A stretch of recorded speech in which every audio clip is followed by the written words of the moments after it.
Hi, I'm someone who is not in the Creator Fund, but I'm going to insult the Creator Fund. That's it. That's my intro.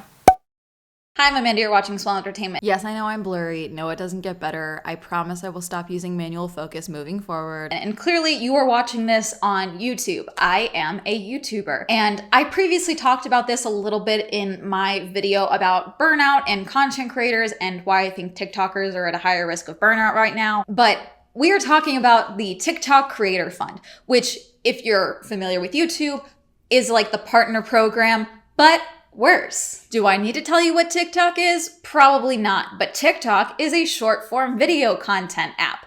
That's what TikTok is. You may know some popular TikTokers such as Charli D'Amelio, Addison Rae, the people in the Hype House, the big name people. TikTok is still a fairly new app, especially when you compare it to a platform like YouTube. However, you cannot dismiss the impact that TikTok has had on the current social media app market or platform market. You really can't ignore it. Not just from, oh, look who it's making famous. No, look how it's changing other platforms. TikTok is the reason that I mostly hate every other social media platform right now, including YouTube. YouTube, thank you for paying my bills, but oh my God, I don't want to watch shorts. I don't, not at all. I go to TikTok for TikToks. I go to YouTube for long form video content. I don't want to watch shorts on here. TikTok also is influencing multiple other platforms, including Instagram, YouTube, Twitter, the like, because these other platforms are seeing how much people still like short form content. After Vine kind of died, and by died, I mean Twitter bought it and then nuked it. Can't we go back to that versus trying to be 700 things at once? Because Twitter wasn't trying to be Vine. They just got rid of Vine. Like they quite literally took out the competition. Why can't we just do that again? I'm not saying get rid of TikTok. I'm saying stop changing your goddamn apps. Just stop it. Stop. The TikTok Creator Fund is still fairly new for the most part, and I stand by this. The TikTok Creator Fund was created in 2020 because TikTok was at risk of being banned by the US. That's what was happening. They needed an excuse to be able to stay in the US by saying like, oh no, we are doing business here. We are paying out content creators and we can't do that if you ban us. Ha ha ha ha ha. Like that's what they were trying to do. So they were never going to start paying creators. They were probably going to hint at it, but it was never really going to be a real thing. I interviewed my friend Mackenzie, who has a following on TikTok. She has about 200,000 followers on TikTok, and she is in the Creator Fund. I interviewed her about not only her experience with the Creator Fund, but her experience as a creator on TikTok. How long have you been creating content on TikTok? I was fucking around on TikTok since I would say January 2019. But I wasn't doing anything serious or anything that I would call content, just stuff for my friends to see, blah, blah, blah. But then I would say the summer of 2020, I was living alone and I just started shifting over all my video content that I used to have on my Instagram to TikTok. And so I kind of made the slow transition into fully just creating content on TikTok. So I would say it's been about a year. Okay. A little bit over a year. Yeah. The reason I really wanted to talk about the Creator Fund was a video actually that came across my For You page from Hank Green. Hank Green is a content creator on YouTube, but he also is known as the stepdad of TikTok, specifically to Gen Zs on TikTok. He answers questions, he answers science questions, fairly decent, mostly just tells TikTokers to not eat certain inanimate objects. That's mostly what he does. But he did a video on TikTok criticizing the Creator Fund and specifically criticizing TikTok's parent company, ByteDance, for how much money they made versus how much they paid out to creators. I know there's lots of reasons to not be super happy with the application on which we all find ourselves, but as a creator, I want to bring something up. I go to home of YouTube, where I've been making content since 2007, made $19.7 billion in 2020. A cool thing about that number is that around half of it, goes directly from YouTube to the creators who create on YouTube. So me and other people who make stuff on YouTube who you have heard of and people you haven't heard of get the majority, a slim majority, but the majority of the money that YouTube makes selling ads. It's a little bit more complicated than that, but that's the basics. ByteDance just announced their annual revenue of $34.3 billion, so more than YouTube. Now, it's important to note that ByteDance does more than just TikTok. They're like Google. They have a bunch of different companies in China. They earn money a bunch of different ways, but it's safe to say the majority of that money is TikTok. YouTube gives half this money away, so let's just say $9 billion. So let's say TikTok is making them $15 billion a year. An equivalent amount for the creator fund to be would be per year giving out to creators something like $7.5 billion. And currently, TikTok's creator fund gives $200 million to creators in the US and then another amount to creators elsewhere in the world. That adds up to about $1 billion. So 7.5 times less per amount of money that they make than YouTube gives to their creators. I've actually been pretty lenient on TikTok, I think. I was thinking in my head, hey, this is a different format. They aren't making very much money because there are fewer advertisements. Maybe the advertisements are lower value to the sponsors because I certainly swipe past them pretty fast. But I think it's safe to say that we should be done with that by now. It's kind of inexcusable that this is a place where creators are making so much less, 10 times less money on this platform per view than they would on YouTube. And yet the platform is taking a much bigger cut than YouTube is, $200 million on $34 billion. And I'm tired of language like this where it will grow to a staggering $1 billion. You guys made $34 billion this year. Where's the value coming from? It's from the people who are watching and the people who are making the content. You made a great app, but let's share a little more fairly here. In this video, he specifically talks about YouTube versus ByteDance. And ByteDance does a whole lot of other things, including TikTok. But TikTok, their revenue for 2020 is most likely where they are making their money. ByteDance is. They're making their money predominantly from TikTok. At least a good chunk of the ByteDance money is coming from TikTok. Their gross income for 2020 was almost double that of YouTube. The thing about YouTube is that half of their multi-billion-dollar gross income for 2020, slight majority of that, very slight, goes to content creators like myself. It was paid out through the partner program. But ByteDance paid out even less of that to content creators in the Creator Fund in 2020. And again, the Creator Fund is still fairly new. So it's even smaller than what I think they're going to say because it's including this year as well. When the Creator Fund first started, there seemed to be a lot of negative feedback to it. A lot of creators said that, oh, I was getting several 100,000 views per video, and then I joined the Creator Fund, and then I started making a few hundred views a video, and I seemed to genuinely take a hit to my views after joining the Creator Fund. So at the start of the Creator Fund, there was a lot of people who were either completely opting out or had joined and were opting out to see how it would affect their views, and they saw a significant change. Now, I asked Mackenzie about this, and she said that she actually did not experience a significant change in her views. I really appreciated the Creator Fund when it first became a thing. I was making videos and getting paid. I would say at the end of the month, I was getting paid $300 per month, which still isn't enough money to live, right? That's half of rent. But I was happy with that because it's definitely money. But my account was smaller back then, significantly smaller. And now that I've gotten kind of bigger and the Creator Fund has changed and I don't know, they kind of fuck with the rules all the time. I make less than $50 a month. Oh, wow. And meanwhile, your views, you would say you think have gone up since then, or?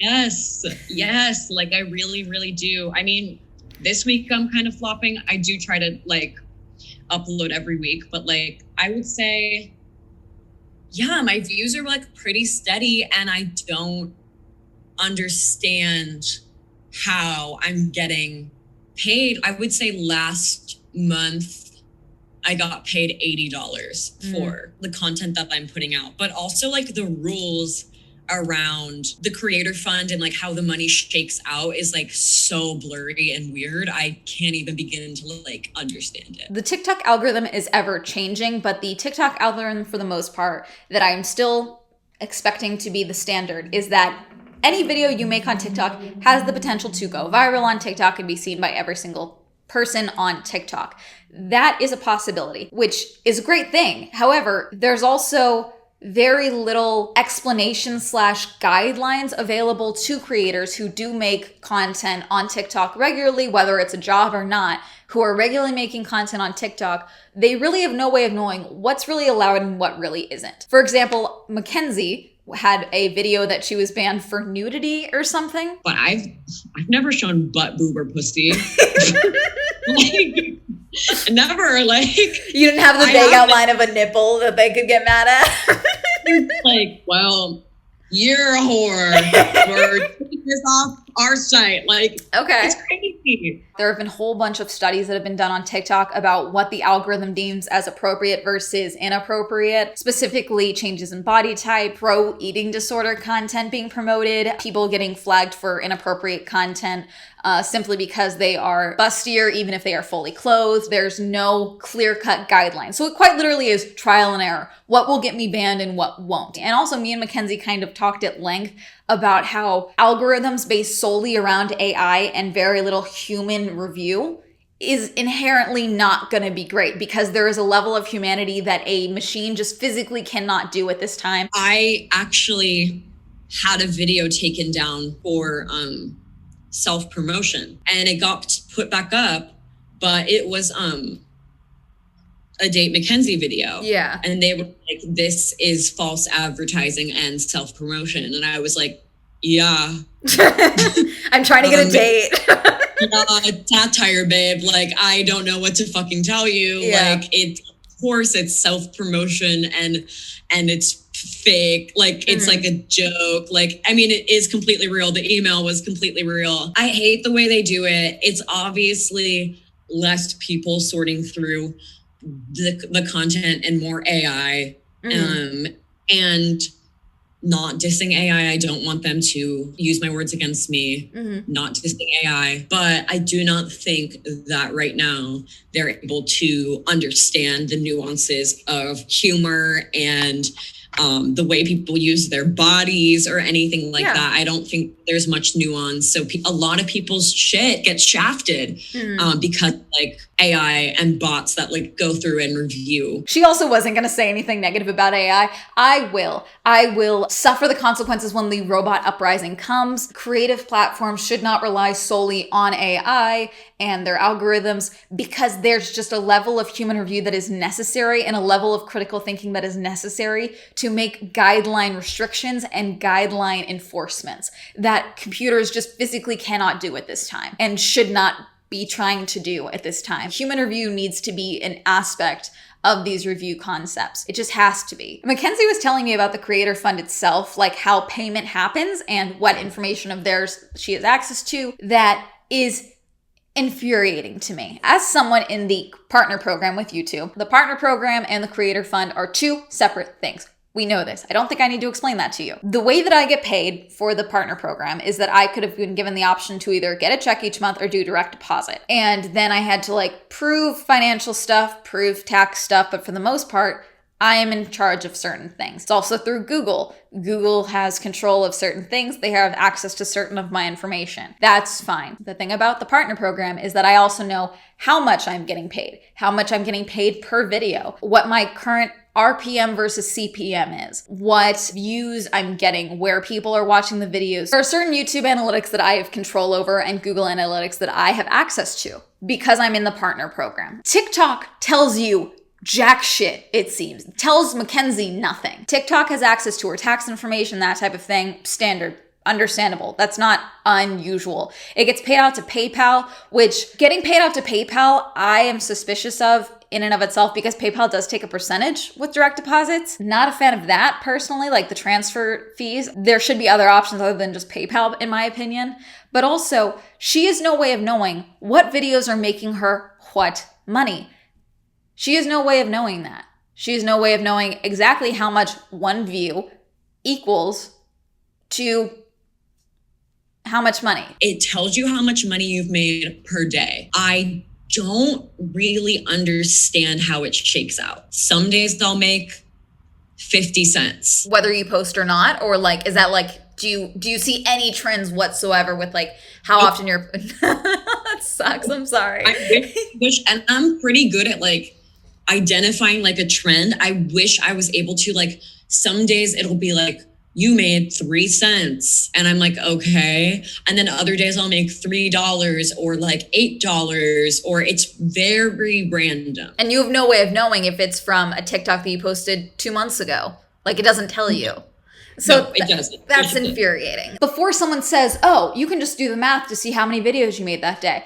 No, because the thing about the TikTok algorithm is that what happens a lot with me is that the video that I get promoted on my For You page is from someone's account from 3 months ago or from 2020. Like, there's not really a lot of trend in when a video is promoted. So she has no idea if the video that's making her a bulk chunk of money from that day is from 3 months ago. She has no way of knowing that. Does not tell her. She can track if like, oh, this video is getting views or whatever, but it doesn't tell her. She has to do that, figure that all out herself, which is not just a money issue. Forget that. Forget the money issue and how that's not fair and how that physically inhibits a creator. This also just doesn't help the platform because sure, Mackenzie is just going to make content. She likes making videos. She likes making TikToks, but she has no way of knowing what the platform likes or what her viewers like because they are giving her no useful analytics.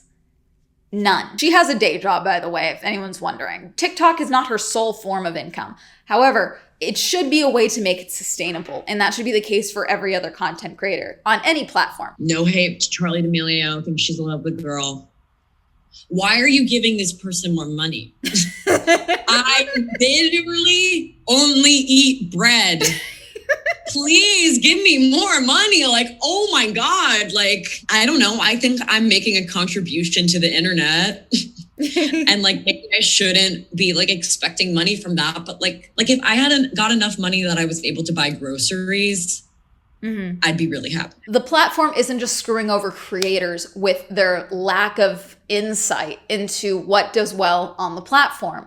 They are screwing over themselves because at the end of the day, these platforms are user focused. Users are who makes the content for these apps. It's not like Netflix where Netflix is providing content and then the consumers, their users, are consuming the content.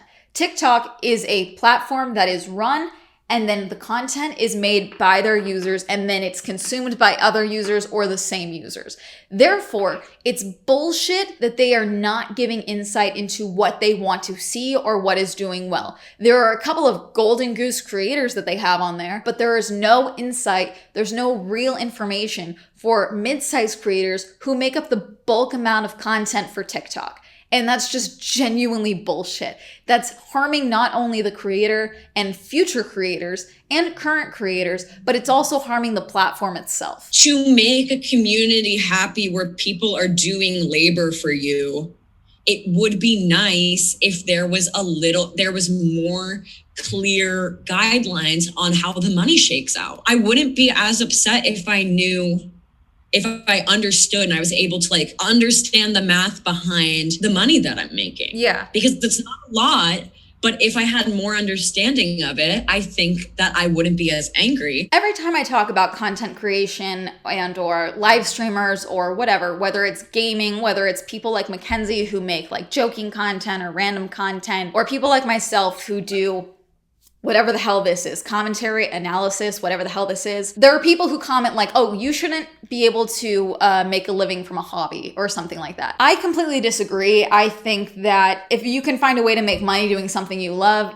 brilliant, do it. You don't have to turn every single hobby into a side hustle or income. However, we are in a content creator decade, let's say that. I do think that content creation is going to become a full-on industry side subset. Like there are going to be people who go to college to become content creators, and some are going to fail. That's going to be a thing that happens. But there are also lawyers and doctors and writers who fail, you know, like there's certain risks in any single industry you go into. And the creator one is just an emerging one that's happening right now. And so these platforms need to start taking their creators more seriously and not just bowing down to their creators. That's not what I'm trying to say, but just some type of transparency and respect needs to be given to creators on these platforms because they are the reason these platforms are the way that it is. Because at the end of the day, the format is unnecessary. The format doesn't matter. And we are seeing that with all of these other content platforms, these YouTube, Instagram, Twitter, who are trying to replicate the short form video content. That isn't the concept. The format doesn't matter. This concept. I'm getting so worked up talking about this. Sorry. My point is that the format doesn't mean shit if the content doesn't matter. Quality over quantity over format, whatever the fuck you want to explain it as. When we are seeing that because people are pissed that reels are becoming a thing. People are pissed that shorts are becoming a thing. And some people are making them profitable, sure, but the content is the main point. The creators are the ones making it what it is. It's not the platforms. So the fact that these platforms are still not taking care of their creators in any way, shape, or form is bullshit. And I'm not saying every single person on TikTok needs to be making $100 grand a year. It's not what I'm saying. I'm saying that they need to be given some form of insight on what these platforms are encouraging or promoting or what's doing well and what's not versus just this guesswork that they're currently doing. And I know I'm getting so worked up and so upset, but like, it's just bullshit. It's bullshit because for all of the issues that YouTube has, at least they tell me stuff. At least I can go and log into my account and see how many views a video is getting. At what point in my video someone stopped watching, which I'm sure if I look at my analytics, it's gonna be now because you're like, oh, she's getting hysterical. Like I'm sure this is when you're logging off. But TikTok has no way of showing that. And before anyone says, oh, well, there's shorter form content. No, because TikTok knows when I am swiping past. TikTok knows when I stay on a video for too long. TikTok knows when I am liking a video or scrolling past. If you think that they don't know when someone stops watching a video, they do know. They're just not telling you. What made me really want to talk about this now is not just Mackenzie, is not just the Hank Green stuff. It's that I have noticed in the last 2 months, TikTok's ads are becoming way more frequent. Before it used to be every 10, 20 videos that I would scroll through, I would see an ad. TikTok is now not only having ads pop up every time you log into the app, there is an ad that you know someone is paying good money for. And then other than that, every time you scroll through, there's even more ads happening. And those ads are also paying them money. So it's not about the views. They are getting paid a chunk of money up front. Whatever that CPM is, they are not telling you. They are not telling you what the RPM is because the RPM is what you're getting. CPM is what the company is paying. So they're telling no one nothing, but they're making more money. They have to be because they're upping the amount of advertisements that are happening. And the shift in payouts is not happening. Oh, also side note, Mackenzie told me that if whatever money she makes this month, she won't see for 3 months. That's bullshit. I don't see the money that I made from like this month till 3 months from now. Mm-hmm. Which is insane. I think I really don't think that is cool. Mm-hmm. Because like if I'm working my ass off like on a video, like I've had a couple videos that have gone viral, mm-hmm. and I don't see that money for months. And I'm like a 22-year-old straight out of college. Like I kind of need money right now. Mm-hmm. That's ridiculous. These platforms, I'm spiraling. I need to be done. But my point is that it's bullshit that these content-driven platforms that are creator-driven platforms, user-driven platforms are not doing anything to protect is not the word. Just tell your creators something. Give them insight. Give them information. And I need to be done. I need to end this. I'm getting worked up. I'm so upset. I'm like, I want to fight someone. I need to go punch a wall or something. I don't know. Why am I so worked up? Because I'm annoyed. I'm just annoyed. I don't know. I'm annoyed. I'm upset. I'm frustrated. And it's just... Also, fuck TikTok for them routinely banning sex workers on their platform, whether they talk about it or not. Bullshit. Screw you. Dickheads. I'm gonna go ahead and end this here because I need to go for a walk. Maybe touch grass. Calm down. I don't know. Are you a TikToker? Are you a YouTuber? Are you in the creator fund? Do you also think it's bullshit that TikTok and other user content driven platforms don't give any form of insight to their creators? Let me know. Comment down below. Thank you so much for my patrons for supporting me on Patreon. If you'd also like to support me on Patreon, that'll be listed down below. If you'd like to follow me on all my social media, that'll be all up here. And that's going to be it. Have a lovely day. Goodbye.